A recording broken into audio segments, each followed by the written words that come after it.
Hi, and welcome back to the Bylund Clinic Podcast. It's been a few weeks since I recorded anything. I believe this is episode number 4 here. The last couple weeks just got super busy, and so I just didn't have a chance to do it. But I'm really going to try to work at recording these and uploading them more frequently and have a few ideas laid out in terms of future episodes here. But when I left off, what I had been doing was spending a little bit of time walking through different types of learning disorders. So we talked about dyslexia, we talked about dysgraphia, and so to sort of round things out here, I thought I'd talk a little bit about what they call dyscalculia, so a math learning disability. So dyscalculia is not something that most of us have probably heard of before. I think the word dyslexia is probably pretty common. Most people have some general sense in terms of what that is. But dyscalculia is a completely foreign term, right? So basically what we're talking about is a learning disorder in the area of math, right? So dyslexia, a learning disorder in the area of reading, dysgraphia, a learning disorder in the area of writing, and dyscalculia is a learning disorder in the area of math. Now, it can affect any number of different aspects of math, right? We can have math learning disorders that affect our ability to quickly recall basic math facts, right? They just don't ever seem to stick, or I don't ever seem to be able to recall them, or it might affect our ability to execute math procedures, right? So beyond just basic arithmetic, my ability to remember, recall, and just accurately execute math procedures. Or it could really affect my conceptual understanding of math, right? Just like my mathematical reasoning ability and my number sense. And so, maybe I might be able to remember basic math facts or maybe some procedures, but I don't really know what to do when, right? Because I'm not able to sort of generalize that information to sort of a wider context and seeing how those mathematical concepts relate to the real world or transfer across different types of problems. So math can break down for a number of different reasons. Now, in terms of like special education services, if you're looking at a child that has dyscalculia, they may qualify for an individualized education program as a student with a specific learning disability. But it would be a specific learning disability in the area of math, right? So in math calculations or math problem solving, for example. Now, I pause here for a second before I sort of jump into explaining how these disorders come about, simply because math is just ridiculously complicated and really mathematical processing is dependent on so many different sort of interconnected neural networks. It's not quite as straightforward in explaining as it is when we're talking about a reading disability. But I'm going to do my best here, right? So I think with both reading disabilities, with dyslexia and with writing, we talked about sort of different subtypes, right? So, different ways in which the process of reading or writing can start to break down. And so I'm going to try to do the same here with math, right? And I think the others, I talked about 3. It's the magic number. There is a way I think I could explain this looking at sort of 3 subtypes for the sakes of simplicity. But I don't know. I think for me, it just might be a little bit easier for me to explain if we break it into 4 different areas, right? So that's what I'm going to try to do, right? Is sort of break it down to 4 different areas and kind of look at sort of developmentally too, and sort of what skills kind of come online and learning how to do math and execute math problems. So both in terms of learning and school performance. So the first thing I'm going to talk about here is around what they call visual spatial abilities, right? So if your child ever had a psychoeducational evaluation, there's probably some section in there where they talk about visual spatial abilities. And in my experience, it's one of the hardest areas for people in my profession to explain, like, what in the world is the educational relevance of visual spatial abilities? Well, I'll tell you one area, it's in terms of math. Because when we think about the concept of numbers, right, we're really talking about distance and magnitude, right, and quantity, and all these are really sort of at their root kind of spatial concepts. So, if I had a young child, right, and pre-verbal and I put a plate of cookies, 5 cookies on one side of the room and another plate with just 2 cookies on the other side of the room, and just let him have at it, he's going to crawl towards or walk towards the cookies, the plate that has 5 cookies on it, right? Because even before the child has language, before the child knows how to count, right? There's just sort of intuitive sense of more, right? There's more cookies over there, right? I mean, the same thing's true when I go to the grocery store, right? So I've got Safeway by my house is notorious for their just crazy long lines. But, as I'm walking up at sort of rush hour grocery store traffic with my cart at the end of the workday, I just visually scan, and I don't count the number of people in each line or the number of items they have, but I can just sort of estimate, right? Like which line's going to be the fastest line, and I jump into that one. And that's just our intuitive number sense. And it's crazy because there's even a part of the brain, right, called the interparietal sulcus that has to do with this intuitive number sense, right? It's like our internal number line, right? Like this number line that exists in my brain where I'm able to do these estimations. And that's where visual spatial abilities really come into play with math. And kids that have visual spatial difficulties oftentimes struggle just sort of with number sense, right? So, things like skip counting are really difficult, sort of judging whether or not an answer to a problem is just even reasonable, right? That 16 plus 4 isn't 32 or something like that. It just doesn't make sense, right? Just with the distance and magnitude of numbers. So they might struggle with things like that, or subtraction, for example. So kids memorize addition and multiplication facts just like learning any other verbal script, right? Like 2 plus 2 equals 4. I just memorize that. But subtraction is different, right? We don't memorize subtraction facts because we're actually looking at the distance between numbers. Well, that depends a lot of visual spatial abilities to be able to mentally picture the distance between those numbers. And so, things like subtraction can be affected too. But if I just have a good general number sense, that can really make math very difficult just out of the gate, right? It's just math isn't making a lot of sense for me.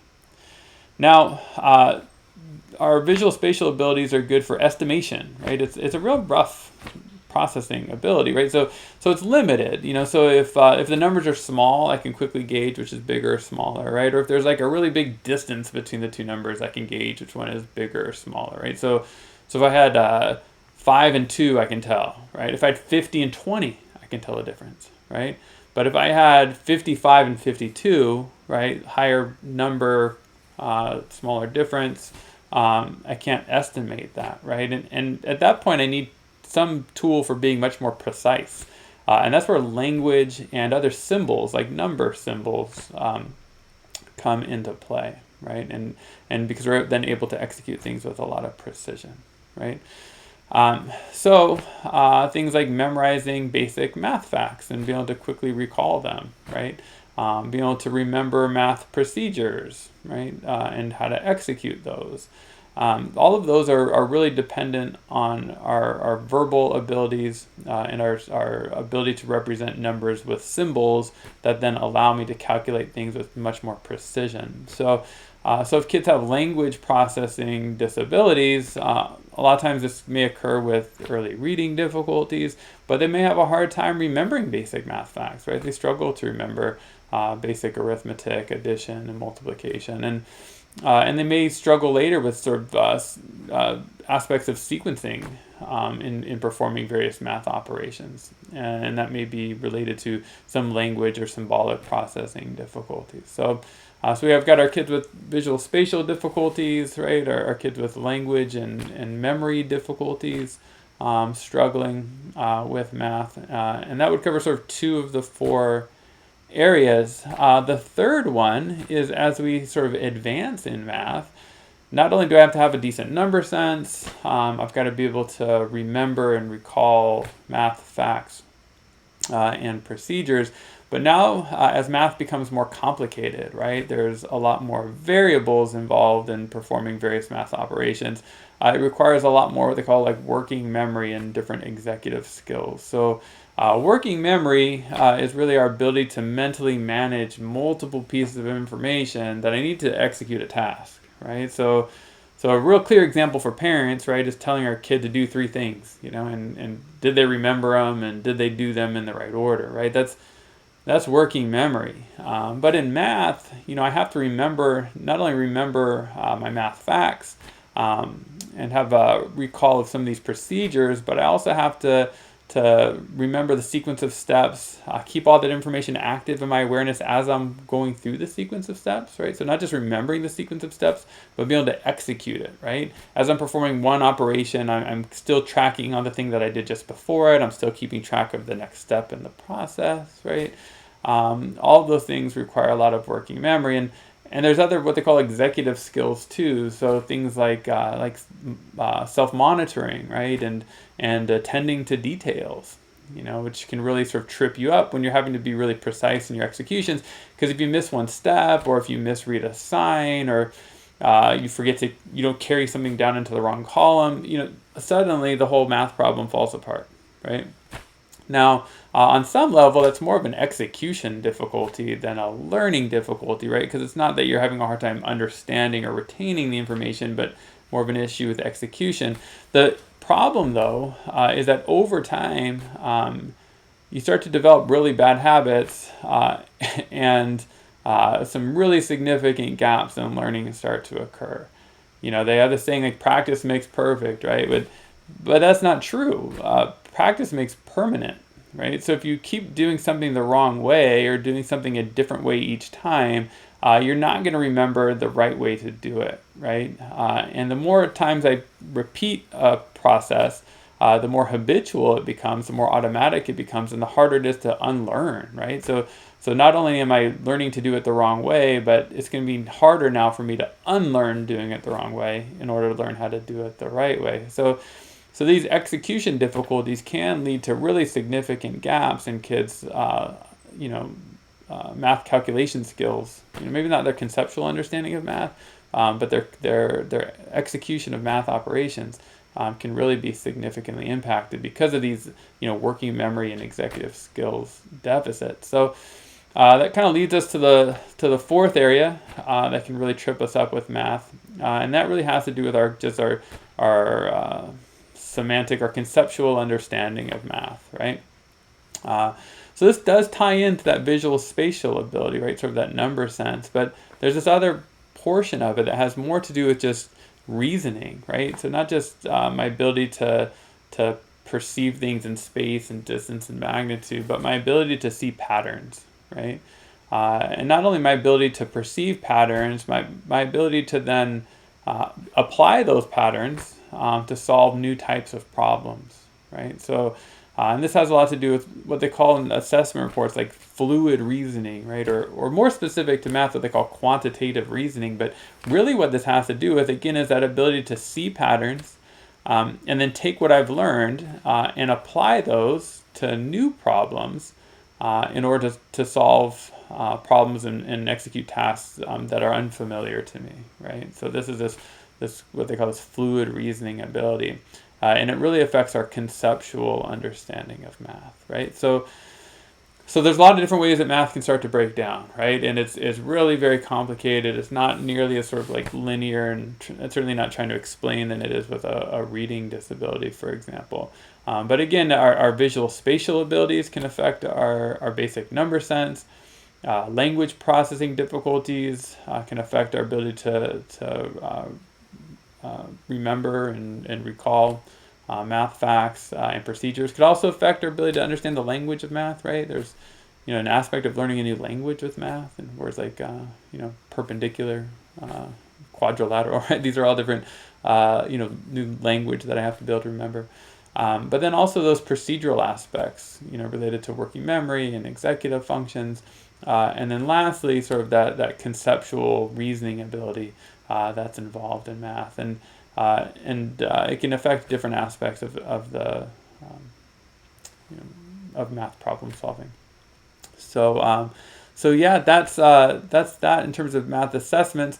What I also want to just sort of foreshadow here a little bit, in fact, was originally planning on doing it before this episode, is talking to somebody who really specializes in these academic interventions. So assessment's one thing, right? Sort of understanding, why a child's having difficulty in school is one thing, but really the value in that is then saying, okay, now what are we going to do to help them, right? Because ultimately that's what this is all about, right? Is how do we help kids? That's why I do this, right? To help kids. It's probably why you're listening to this, is to help your own child or perhaps the child that you work with. And so maybe even the next episode here, I'll have a chance to sit down with that person and talk to them about what they're doing to help kids that have learning difficulties, because I know that they're doing a fantastic job, because they've done a fantastic job with some of my clients, and really wanted to kind of pick their brain a bit and get them to share some of that information with you. So look forward to that. Hopefully in the next podcast episode, we've had some scheduling conflicts, so hopefully we get that done here pretty soon. But as always, I just want to thank you so much for joining me, spending a little bit of your day listening to me talk about these things. Again, I think I've said this before, but probably bears repeating each time here, is this general information, right? If you have specific questions about your child, right, whether it's related to assessment or interventions or maybe even special education laws and regulations, you certainly encouraged to reach out to a professional in your area that can answer your specific questions. Nothing about this presentation is diagnostic for any particular individual, right? Just sort of general information here. The other thing I would say though too is I'm really interested in your thoughts, and so if you have any comments or questions, I would love to be able to gather those and use that information for future podcasts, right? I do this because I want to be helpful. Want to be able to share information with people that might benefit from it, and the best way for me to do that is to address the comments and questions that you have, right? So that I know that the information I'm sharing is of use to you. So please do that. And again, thank you so much for listening, and look forward to recording the next episode. All right, take care.